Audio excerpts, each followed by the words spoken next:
boksör gibi bir sağ direk vuruyor. Sağ dirseğinde ufak bir sakatlık vardır zaten. Sebebi Barış'tır. İnanılmaz eli ağır. Bir de o da şey gibi. Gökhan Saki gibi mesela. Özel birisi. Özel bir şey. Yani aslında dövüşe yatkın bir insan.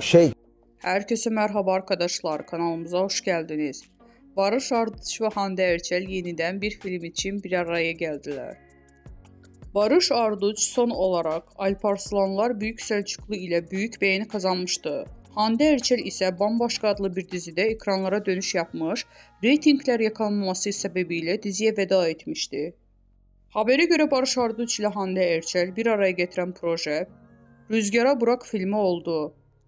Barış Arduç ve bu yaz Çeşme'de bir film çekeceğini açıklamıştı. Filmin başrol oyuncusu ülkemizin en ideal yıldızlarından biri olan Hande Erçel oldu.